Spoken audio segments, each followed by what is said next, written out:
Salut les amis, alors rapide introduction avant la vidéo. Aujourd'hui on va parler d'un sujet qui me passionne, l'intelligence émotionnelle. Alors on reviendra plus tard sur sa définition, mais en gros c'est comment nous pouvons accueillir, reconnaître et accepter l'influence de nos émotions et comment mieux utiliser les informations qu'elles nous transmettent. Comme ma vidéo sur la blockchain avec mon invité, on va partir des préjugés pour ressortir le vrai du faux. Pourquoi c'est important d'en parler? Épisode 2, l'intelligence émotionnelle, c'est parti.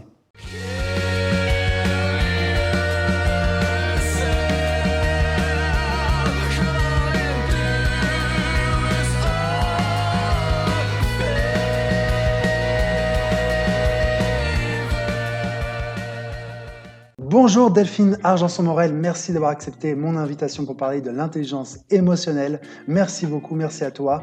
Est-ce que, avant de rentrer vraiment dans le cœur du sujet et donc des préjugés, est-ce que tu peux nous parler un peu de toi et nous dire comment tu en es arrivé à l'intelligence émotionnelle? Bonjour Virgile, je suis ravie de passer ce moment avec toi d'interview. Je suis professionnelle de l'accompagnement avec effectivement cette spécialité de l'intelligence émotionnelle. Et juste voilà, pour me présenter en quelques mots, j'ai travaillé pendant 14 ans dans l'agroalimentaire, dans des missions de marketing et commercial. Et puis cet attrait de l'être humain, de l'accompagner, dans ce qu'il y a de meilleur m'a amené aujourd'hui à cette reconversion professionnelle.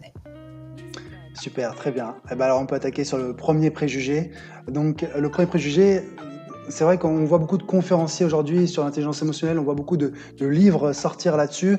Et donc ma question c'est, est-ce que c'est un sujet à la mode? Est-ce que c'est un concept à la mode? Ou pour toi c'est quelque chose de plus ancré, plus profond? Alors effectivement, oui, c'est à la mode parce qu'on voit beaucoup de livres, je suis tout à fait d'accord avec toi. Et en même temps, pour moi, on en parle depuis longtemps. Charles Darwin, déjà en 1872, parlait des émotions. Et puis dernièrement aussi avec, j'allais dire, toutes ces convergences de connaissances qui se font. On a Antonio Damasio, qui est un médecin, professeur de neurologie, neurosciences et de psychologie, qui a écrit 2 livres qui sont assez parlants, L'erreur de Descartes et Spinoza avait raison. Et de dire qu'effectivement, pendant longtemps, on a opposé la raison et l'esprit. Et donc, effectivement, les émotions ne faisaient pas partie de ce qui était rationnel. Et donc, c'est pour ça que, voilà, j'allais dire qu'il ramène ce sujet-là sur voilà, le devant de la scène. Il y a une deuxième illustration, donc Daniel Goleman, qui est psychologue et qui a vulgarisé aussi cette intelligence émotionnelle et qui explique que la réussite, en fait, n'est pas seulement sur le QI, mais on parle aussi de quotient émotionnel. Et en fait, ce quotient émotionnel, on s'est aperçu que déjà, bon, il évolue, donc c'est intéressant parce que ça veut dire qu'on peut travailler sur soi, et il est justement vraiment à prendre en compte dans cette réussite. Donc le fait que voilà, ce soit pas encore arrivé, pour moi, du coup, c'est pas quelque chose de juste à un instant T. Et puis une autre chose aussi que je peux dire dans ce sens-là, où c'est vraiment un besoin, on répond vraiment à un besoin, c'est Howard Gardner qui a décrit les 8 intelligences donc de l'être humain. Et à l'intérieur, donc c'est vrai qu'on voit par exemple dans le milieu scolaire, on va beaucoup travailler sur le linguistique, le logico-mathématique, le spatial, mais en fait on a beaucoup moins développé. Alors on a un peu le corporel avec le sport, dans les activités extrascolaires, on va faire de la musique, mais tout ce qui est intrapersonnel et interpersonnel, en fait, c'est pas beaucoup développé. Donc c'est pour ça que pour moi, on le remet vraiment sur le devant de la scène en disant c'est important de développer toutes ces capacités-là. D'où le fait de dire c'est un peu contrairement du coup aux pays nordiques peut-être, toi tu connais un peu plus, qui le font eux, c'est ça? Et effectivement, aujourd'hui, ils le réhabilitent de façon assez forte dans l'éducation des enfants, dans la société. Et effectivement, en France, ça arrive aussi. Et je pense que voilà, on gagnerait à être plus vivant, j'allais dire, et même être en meilleure santé, peut-être psychique, surtout aujourd'hui, émotionnelle, dans notre savoir-être. En fait, on serait mieux si effectivement on l'intégrait plus. C'est mon constat. Super, du coup, on peut passer au préjugé 2. L'intelligence émotionnelle n'est pas assez pragmatique pour être appliquée en entreprise. Voilà, qu'est-ce que tu en penses? Alors déjà, alors j'ai effectivement un avis, mais même j'allais dire de façon plus générale, le Forum économique mondial de Davos, donc qui est un forum qui parle de l'avenir de l'emploi, disait déjà il y a quelque temps, 2020, en 2020, dans les 10 compétences qui seront les plus demandées dans les milieux professionnels, il y aura celle de l'intelligence émotionnelle. Ok. Donc déjà, voilà, ça veut dire que eux, avec tout le travail d'analyse de prospective qu'ils font, ils avaient déjà parlé de ça. Et puis en plus, quand on voit dans les 10 compétences qu'ils nomment comme les plus importantes dans le milieu professionnel, donc de nos jours, il y a aussi la prise de décision, il y a la flexibilité. Donc c'est aussi, j'allais dire, finalement des compétences émotionnelles qui sont rattachées à l'intelligence émotionnelle. On est plus sur du savoir-être, en fait, peut-être qu'avant, c'est ça? Et exactement, Avec les exactement. évolutions de métiers, c'est ça. On voit une évolution des métiers due à la technologie, mais du coup, il y a un basculement des compétences vers du savoir-être. Exactement. On a besoin de s'adapter. On voit avec l'épuisement professionnel aussi, où peut-être qu'il y a besoin aussi de retrouver du sens. La gestion de l'incertitude, on est en plein dedans. Et effectivement, c'est très dedans. Après, je peux prendre aussi un exemple plus concret d'une entreprise. Ouais, carrément. Par exemple, c'est vrai que c'est un cas qui est quelque part souvent repris parce que je pense qu'il illustre pas mal. C'est chez General Electric, donc entreprise américaine. L'ancien PDG, Jack Welch, avait justement vu que l'évolution était très rapide. En termes de justement créativité, management, résolution de problèmes. Et donc, il s'est dit, par exemple, pour les évaluations annuelles, qu'il était plus intéressant de faire des évaluations permanentes, du coup d'avoir des feedbacks, même qu'il a digitalisé, donc c'était assez intéressant. Ok, intéressant, ouais. Des feedbacks 360. Donc ça veut dire, alors nous dans notre culture française c'est un peu perturbant parce qu'on évalue aussi nos managers et on le fait de façon nominative. C'était donc du coup vraiment pour créer déjà cette authenticité, ces vraies relations entre les collaborateurs. Et puis parce que du coup ça aidait vraiment la performance, ça permettait justement d'être plus flexible, de s'adapter parce que l'évolution est permanente et très rapide. Donc c'est vrai que voilà, ça montrait que du coup, ben oui, en entreprise, l'intelligence émotionnelle peut être appliquée, effectivement. D'accord. Et tu vois une augmentation de l'utilisation de l'intelligence émotionnelle ou alors tu penses qu'il n'y a pas encore cette prise de conscience nécessaire dans les entreprises ça se Alors développe? moi, de ce que je vois, forcément, je suis dans ce milieu-là, mais ce que je vois, c'est que oui, c'est beaucoup plus pris en compte, en le nommant ou en le nommant pas d'ailleurs, parce qu'on s'en rend pas compte, mais on l'utilise, ce savoir-être. Donc oui, pour moi, effectivement, il l'est de plus en plus. Effectivement, il y a des prises de conscience qui sont faites, soit au niveau d'entreprise, soit même au niveau individuel. Ok, bah ça fait une très bonne transition pour le préjugé 3. Donc effectivement, le troisième préjugé, c'est un bon manager ne doit pas se laisser porter par ses émotions. Donc c'est cette idée effectivement que quand on manage, l'affectif, l'émotionnel ne doit pas rentrer en compte pour vraiment bien encadrer son équipe. Oui, alors effectivement, j'entends ce côté rationnel parce que C'est ça. on va se dire que l'émotionnel n'est pas rationnel. Alors déjà, la première chose, effectivement, que si l'émotion est rationnelle, et j'allais dire que c'est peut-être aussi cette nouvelle connaissance, en tout cas qui sont beaucoup plus vulgarisées de neurosciences, qui nous permettent de comprendre que oui, ça s'explique par un processus émotionnel, et même on va avoir plusieurs façons de répondre. Donc ça aussi, ça se trouve au niveau neurologique, c'est que on va avoir une façon automatique de survie, voilà, qui est la même que chez les animaux. On va avoir une façon intégrée de répondre. C'est notre histoire qui fait que voilà, on va répondre de cette façon-là. Et puis aussi dans le présent, une façon volontaire de dire, bah, en fait, là, j'ai envie d'agir de cette façon. Je ne vais pas être dans l'impulsivité d'une réaction. Donc déjà, voilà, de ramener le cadre de l'émotion en disant qu'en fait, c'est rationnel, donc ça peut être très intéressant pour un manager de l'utiliser. Et puis aussi quelque chose qu'on n'a peut-être pas donné depuis le départ, c'est la définition de l'intelligence émotionnelle. Exactement, si tu peux me donner un petit rappel de ce que c'est l'intelligence émotionnelle. Exactement, comme ça on comprendra d'autant plus. Donc l'intelligence émotionnelle, c'est un ensemble de compétences émotionnelles et sociales qui influencent la façon dont on se perçoit et dont on communique, la façon dont on va développer et maintenir des relations humaines, la façon dont on va agir dans les difficultés, sous stress, et la façon en fait dont nous utilisons ces mêmes émotions. Donc finalement, on voit bien qu'un manager a tout intérêt effectivement à utiliser ses émotions, les émotions de ses Mm. collaborateurs pour bien manager son équipe. Mm. Est-ce que tu Et aurais un exemple, par exemple, d'outil, je ne sais pas si ça existe, mais je pense que oui, un outil que le manager pourra utiliser pour vraiment appliquer l'intelligence émotionnelle auprès de son équipe? oui, c'est ça, exactement, tu as raison, parce que en fait, justement, pour un manager qui n'est pas aguerri avec les émotions, il peut se dire, mais voilà, c'est compliqué, je vais me laisser envahir. Donc, un petit outil qui est souvent d'ailleurs connu dans ce milieu du management, c'est le DESC. Donc, le DESC DES, permet. DESC, comment je l'écris? DESC, c'est un acronyme. Ah, ok. Oui, effectivement, DESC.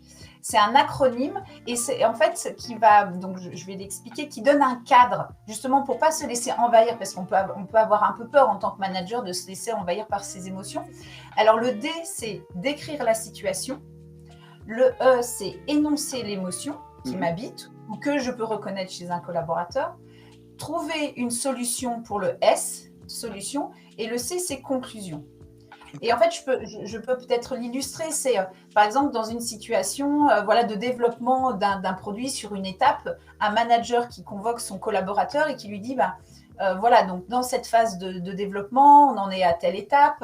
En fait, je suis un peu agacée ou je suis déçue, je suis inquiet. Donc, il va nommer son émotion après avoir décrit la situation.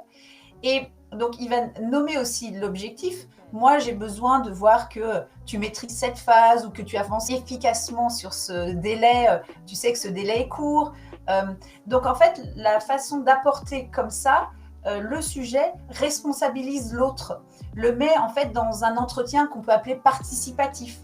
Donc, je pose et puis ensuite, donc, on discute et puis on va conclure sur finalement une solution qui nous convient à tous les deux. Et C'est hyper donc, positif. exactement, et on est gagnant-gagnant dans la relation et dans la résolution du problème.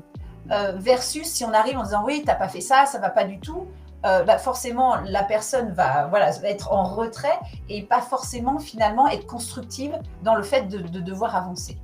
Donc voilà, ça peut être un petit exemple, le DESC, Le desk. pour accompagner les managers.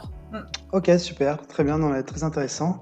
Et donc on va pouvoir passer donc, au prochain préjugé, le préjugé 4. Et donc Ouais. c'est dans ce contexte un peu d'une société en plein essor au niveau des technologies, on voit beaucoup d'innovations presque tous les jours. Et donc ma question c'est est-ce que l'intelligence artificielle a plus d'importance dans ce contexte-là que l'intelligence émotionnelle? Ou est-ce qu'on lui donne en tout cas plus d'importance selon toi? Alors, effectivement, c'est un préjugé qui s'entend et c'est compliqué, j'allais dire, de répondre, donc ça n'engage que moi. Mais c'est sûr qu'on voit qu'on est dans une phase de développement importante. On le voit en plus vraiment avec ce qu'on vit aujourd'hui. Et on a besoin de cette intelligence artificielle. Elle est présente de partout. Le digital, la robotisation, voilà, tous ces éléments-là sont indispensables. En même temps, on voit d'ailleurs, on est interconnectés. Donc, interconnecté, ça parle de relations. Et donc, j'allais dire, à différents niveaux, le premier, c'est que déjà, pour pouvoir bien piloter cette intelligence artificielle, je pense qu'il est important aussi de bien savoir, nous, ce qu'on veut, qu'est-ce qu'on veut en faire. Donc, finalement, de bien aussi reprendre notre place d'être humain et peut-être notre valeur ajoutée d'être humain. Quelle est ma valeur ajoutée et comment est-ce que je peux faire pour bien piloter cette intelligence artificielle, ou même à titre individuel, bien l'utiliser. On revient au savoir-être un peu avec la prise de décision, ouais, des notions un peu comme ça, des compétences un peu comme ça. Exactement. Okay, donc ouais. ça peut être un premier point.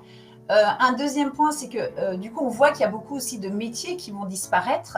Et donc là aussi, de se dire, bah, en contrepartie, justement, il y a d'autres métiers qui vont aussi apparaître. Donc, en quoi est-ce que ça va être important d'aller capitaliser sur mes talents, de mieux me connaître pour savoir ce que je peux apporter justement toujours dans mes compétences de savoir-être, mes compétences spécifiques d'être humain, si on peut se permettre. Voilà, c'est ça. Je vois mieux se connaître, effectivement, pour mieux trouver sa place peut-être dans cet environnement-là. Exactement. Et puis, un dernier point pour moi aussi, c'est le côté collectif. finalement, on voit que c'est un sujet qui est vaste, l'intelligence artificielle, et que de temps en temps, on a besoin aussi de répondre, d'être voilà, d'être au même niveau pour pouvoir quand même garder une part de contrôle. Et on a besoin des talents de chacun. Et on a besoin de co-construire ensemble. Et donc, pour bien co-construire ensemble, on a aussi besoin de l'intelligence émotionnelle parce que, voilà, c'est aussi, on dit souvent, ensemble, on va plus loin. Oui. C'est une réponse face à la complexité de notre monde, au fait que, voilà, il est stressant, il y a beaucoup de choses qui sont inattendues, qui arrivent. Et donc, voilà, je pense que Je trouve ça intéressant. Pour la- mieux appréhender en fait l'incertitude ou en tout cas l'arrivée de ces nouvelles technologies-là, il faut s'élever en fait tous ensemble, c'est ça? Pour mieux maîtriser ça. je le verrai comme ça, Ouais. exactement. Ouais, c'est intéressant. Exactement, ouais. Ouais, super. Non, super, très intéressant. Et du coup, on peut passer au préjugé 5. Super, Ouais. génial. Et donc, c'est en lien avec moi ce que je vois. J'ai autour de moi des personnes qui se font coacher et qui lisent beaucoup de livres sur l'intelligence émotionnelle notamment. Et la question, c'est est-ce que l'intelligence émotionnelle n'est pas trop complexe pour l'aborder assez rapidement à son niveau? Oui, ça peut faire un peu peur, effectivement, comme nouveau domaine C'est ça. d'apprentissage. En fait, j'allais dire, l'intelligence émotionnelle, elle est déjà dans notre quotidien. On l'utilise déjà au quotidien. C'est peut-être juste une façon de l'utiliser de façon plus efficace, donc d'en prendre conscience. Et alors moi, je travaille, alors comment est-ce qu'on pourrait le faire? Et du coup, moi, je travaille avec un outil, et j'allais dire, en 1 heure et demie, ça y est, on peut rentrer déjà dans l'application plus efficace de nos compétences émotionnelles. En fait, c'est un outil, on passe le test en ligne, donc ça dure 20 minutes, une demi-heure, voilà, selon le temps qu'on va prendre. Ok. Et puis après, on a un débriefing, en plus, qui peut se faire à distance de 1 heure. Et j'allais dire, donc à l'issue de cette heure et demie, on a déjà la carte, si on peut prendre cette image, la carte de notre territoire, avec finalement nos meilleurs axes pour arriver à nos destinations. Donc, Ok. à partir du moment où on va définir les objectifs, voilà, où est-ce qu'on veut arriver, on va connaître pour nous par rapport à ce que l'on est aujourd'hui, et bien quels vont être les chemins les plus efficaces pour justement utiliser cette intelligence émotionnelle. Donc, Ah, il faut on que je peut le fasse ça. rapidement. Ah, non, Exactement. c'est génial ça. Bah écoute, tu m'enverras le lien, je le mettrai aussi dans la description. Et ben, avec plaisir. Et avec plaisir, je le ferai également. Super, d'accord. Non, mais c'est génial parce qu'en 1 heure et demie, déjà avoir sa cartographie, déjà avoir un premier aperçu où est-ce qu'on est, voilà. Et puis je pense que tu donnes un peu les axes de travail un peu pour aller beaucoup plus Bien loin. sûr, bien sûr. Des D'accord. clés de lecture, exactement, des clés de lecture, et le fait de déjà donner des petits pas pour commencer. Et puis bien sûr, après, on peut continuer dans l'accompagnement. Mais c'est pour dire qu'en fait, très rapidement, on peut prendre conscience de choses et les mettre en action parce qu'en fait, on vit, on le sait pas forcément, mais on vit avec, voilà, avec toute cette intelligence émotionnelle. Merci beaucoup Delphine là pour toutes ces informations-là, c'était super intéressant.